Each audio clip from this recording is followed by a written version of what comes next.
Hello बच्चों। आज मैं आपको क्लास 7 जिसका सब्जेक्ट है मैथमेटिक्स इसकी वर्कशीट नंबर 6 समझाऊंगी, जिसकी डेट है मेरे पास 6 अगस्त 2021। आज की वर्कशीट में हम इंटीजर्स इसमें प्रॉपर्टीज पढ़ेंगे मल्टीप्लिकेशन की, जो कि बहुत ही इंपॉर्टेंट प्रॉपर्टीज है। आप बिल्कुल ध्यान से इन सारी प्रॉपर्टीज को समझिएगा, ठीक है।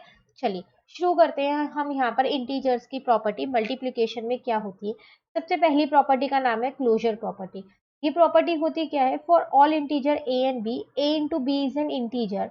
For example 7 into 4 -4 is equals to -28।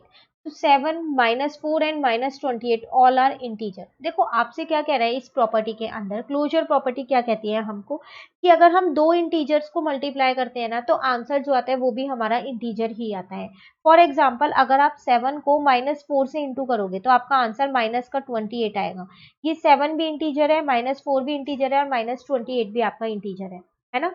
तो दो इंटीजर को मल्टीप्लाई करेंगे तो आंसर इंटीजर ही आएगा, ऐसा हमारे को क्लोजर प्रॉपर्टी बताती है, ठीक है। सेकंड अगर हम देखें हमारी है कॉम्यूनिटेटिव प्रॉपर्टी। मैं आपको सब कुछ बिल्कुल हिंदी में समझाती हूँ, ये लैंग्वेज से नहीं समझाती, ताकि आपको क्लियर हो जाए।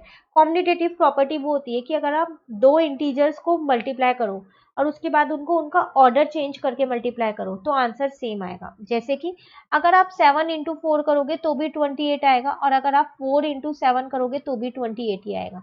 तो ये हमारे को कॉम्यूनिटेटिव प्रॉपर्टी बताती है कि आप a इंटू बी करो या b इंटू ए करो, आंसर दोनों ही केस में हमारा सेम आता है। क्लियर। उसके बाद बात आती है यहाँ पर multiplicative by zero, multiplication by zero.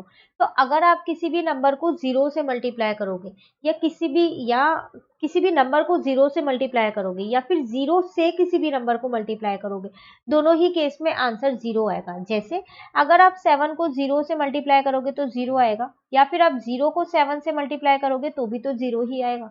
इसे बोलते हैं मल्टीप्लीकेशन बाय जीरो, ठीक है। उसके बाद नेक्स्ट प्रॉपर्टी हमारे पास आती है मल्टीप्लिकेटिव आइडेंटिटी। ये क्या होती है? अगर आप किसी भी नंबर को 1 से मल्टीप्लाई करोगे या फिर 1 से किसी भी नंबर को मल्टीप्लाई करोगे तो दोनों ही केस में वही नंबर आपका आएगा। जैसे अगर आप 4 को 1 से मल्टीप्लाई करोगे तो 4 आएगा, और अगर आप 1 को 4 से मल्टीप्लाई करोगे तो भी तो 4 ही आएगा, तब कुछ और थोड़ी ना आएगा।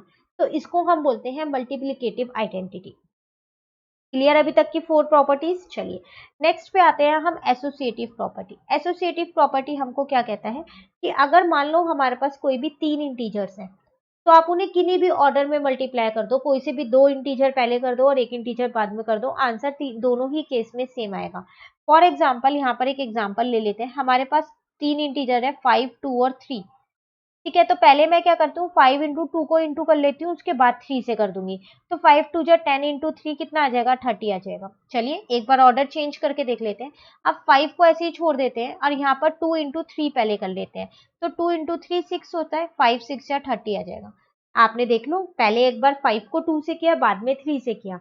दूसरे केस में 2 को 3 से पहले किया, 5 से बाद में किया। दोनों ही केस में आंसर आपका 30 आ रहा है। तो इसे हम बोलते हैं एसोसिएटिव प्रॉपर्टी। क्लियर।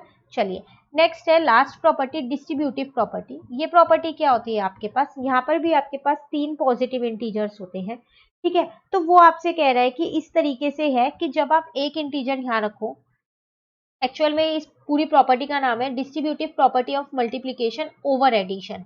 तो 5 इंटू में 3 प्लस 2, अगर आपको ये दे रखा है तो आप इसको इससे मल्टीप्लाई करो और इसको इससे मल्टीप्लाई करो, मतलब कि 5 इंटू 3 और यहाँ पर आ जाएगा 5 इंटू 2। बीच में जो ये साइन प्लस का है यही साइन लगाना है।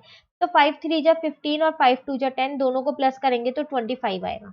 आप चाहे तो ऐसे सॉल्व करो या फिर आप पहले ब्रैकेट सॉल्व कर दो। 3 प्लस 2 कितना होता है, 5 होता है। फिर 5 को 5 से इंटू करोगे तब भी तो 25 ही आएगा।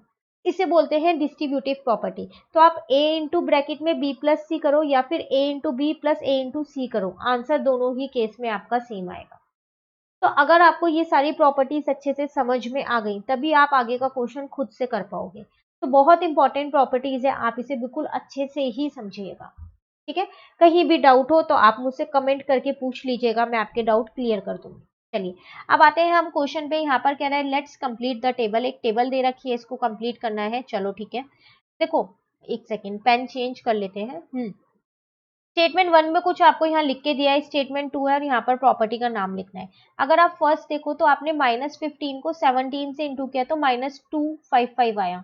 तो 15 और 17 मतलब -15 और 17 दोनों इंटीजर है, तो फिर 255 भी आपका क्या होगा, इंटीजर ही तो होगा। अभी तो हमने पहली प्रॉपर्टी ही की है, क्लोजर प्रॉपर्टी, कि अगर हम दो इंटीजर को मल्टीप्लाई करते हैं तो हमारा आंसर भी एक इंटीजर ही आता है। ठीक है, सेकेंड देखते हैं, 12 इंटू -35 हुआ -420। अब देखो यहाँ ऑर्डर चेंज हो गया, 35 पहले आ गया, 12 बाद में आ गया, कोई बात नहीं, आएगा तो तब भी माइनस का 420 ही। और ये कौन सी प्रॉपर्टी हमने की थी, कॉम्यूटेटिव प्रॉपर्टी की थी। ठीक है, तो यहाँ पर लिख दो कॉम्यूटेटिव है ना। ठीक है, क्लियर। नेक्स्ट है -25 इंटू 1 किया तो माइनस का 25 आया, 1 से इंटू कर दो। अब 1 को 17 से इंटू करोगे तो 17 ही आएगा। जब भी हम 1 से इंटू कर रहे थे किसी को भी तो वो क्या थी, मल्टीप्लीकेटिव, मल्टीप्लीकेटिव। और आगे क्या था, आइडेंटिटी। 1 से इंटू करते हैं तो वही आंसर आता है। क्लियर। अब जीरो वाली आ गई, तो ये था मल्टीप्लीकेशन बाय जीरो, याद है ना। 7 को इससे 7, 0 को 71 से इंटू किया तो जीरो आएगा, 23 को 0 से करोगे तब भी जीरो ही आएगा। आप जीरो से किसी भी नंबर को करो या फिर किसी भी नंबर को जीरो से करो, आंसर दोनों ही केस में जीरो आने वाला है। और इसको हम बोलते हैं मल्टीप्लीकेशन बाय जीरो। ठीक है, अगर स्पेलिंग में यहाँ कहीं भी डाउट हो तो आप ऊपर से लिख सकते हैं, आपके पास सारी स्पेलिंग्स यहाँ पर दे रखी है। क्लियर है। फिर आपसे यहाँ पर कह रहा है, अब 3 नंबर्स आ गए हैं, 10 इंटू -3 करो या फिर इसको 12 से इंटू करो। उसके बाद क्या करो, ऑर्डर चेंज कर दो। अभी क्या था ना, 3 इंटीजर्स लेते हैं, तो देखो पहले अगर आप 10 को -3 से करोगे तो माइनस का 30 आएगा। अब -30 को 12 से करोगे तो 360 आएगा माइनस का, है ना। अब यहाँ ऑर्डर चेंज हो गया, 10 तो बाहर रह गया और 3 और 12 अंदर चला गया, तो 10 इंटू में कितना आ जाएगा, माइनस का 36। तो फाइनली आंसर तब भी सेम ही आएगा, -360।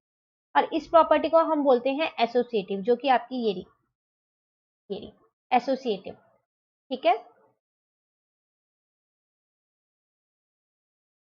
क्लियर। लास्ट रह गया, ये डिस्ट्रीब्यूटिव प्रॉपर्टी है, मैं प्रॉपर्टी लिख देती हूँ फिर आपको समझाती हूँ क्या है। डिस्ट्रीब्यूटिविटी है, देखो 5 को 3 से पहले ऐसा करते हैं, एक ब्रैकेट सॉल्व करते हैं। तो 5 इंटू में 3 + 2 5 है, तो आंसर आ जाएगा 25। चलिए अब इसको ऑर्डर चेंज कर लेते हैं, 5 3 जा 15, 5 2 जा 10, तब भी तो 25 यार है। तो आप ब्रैकेट के अंदर सॉल्व कर दो या फिर पहले बाहर मल्टीप्लाई है उसको अंदर दोनों से मल्टीप्लाई कर दो, आंसर सेम ही आएगा। अब यहाँ पर देखो, यहाँ पर लिखा है 15 इंटू 6 प्लस 15 इंटू 4, इसको हम ये भी तो लिख सकते हैं 15 इंटू 6 प्लस 4, कॉमन ले लिया तो आंसर कितना आ जाएगा, 15 इंटू में 10, आंसर 150 आएगा। आप इसे सॉल्व करोगे तब भी आपका 150 ही आएगा। क्लियर। चलिए क्वेश्चन नंबर 2 पे आ गए। क्वेश्चन नंबर 2 में आपसे यहाँ पर क्या कह रहा है, fill in the blank space with an integer to make the given numeric expression true। fill in the blanks है, कंप्लीट करना है। देखो यहाँ -4 है और यहाँ 48 है, यहाँ पर ऐसा क्या लिखूं कि -4 से मल्टीप्लाई करके 48 आ जाए, लेकिन प्लस का है। तो 12 4 जब 48 होता है तो इसका मतलब यहाँ माइनस का 12 आएगा। क्यों माइनस का आया, ताकि इस माइनस से ये माइनस कट हो जाए और 12 4 जब 48 आ जाए। ठीक है, सेकेंड है हमारे पास यहाँ पर ये है 26 इंटू 48 माइनस का प्लस माइनस का 48 इंटू माइनस का 36। तो क्या किया जाए, कॉमन ले लेते हैं माइनस का 48, तो यहाँ पर आपके पास आ जाएगा 26 माइनस का 36 आ जाएगा, क्योंकि देखो ये वाला प्लस और ये वाला माइनस मिलके माइनस बन गया है, तो मैंने -48 बाहर कॉमन ले लिया था। अब देखो क्या बचेगा, यहाँ पर माइनस का 48 और यहाँ पर माइनस का 10 बचेगा, क्योंकि 26 में से 36 जाएंगे तो -10 आएगा। तो फाइनली आंसर आपके पास 480 आ जाएगा, माइनस से माइनस कट हो जाएगा और आप अलग अलग सॉल्व करोगे तब भी 480 आएगा। ठीक है, थर्ड वाले में कह रहा है 8 multiply dash is equal to -72। तो 8 की टेबल में 72 कब आता है, 9 पे, तो -9 लिखेंगे, क्योंकि यहाँ माइनस का 72 है, एक टर्म तो माइनस की होगी होगी ना इसका मतलब, तो 8 9 जा 72 और माइनस ऐसी है। ठीक है, इसको आप चाहो तो दो तरीके से कर सकते हो, एक तो आप 7 इंटू 48 कर दो डायरेक्ट, तो और मल्टीप्लाई करके आप लिख दो। ठीक है, तो मैं आपको यहाँ मल्टीप्लाई करके बताती हूँ कितना आएगा, 7 इंटू 48, तो आपका आ जाएगा 336 आ जाएगा। ठीक है, यहाँ लिख देते हैं चलो इसे। दूसरा तरीका आप इसको ऐसे भी कर सकते हो, 7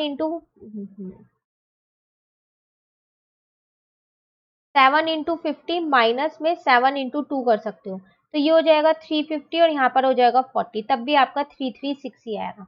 आपको फिल करना था तो आप डायरेक्ट ये लिख सकते हो,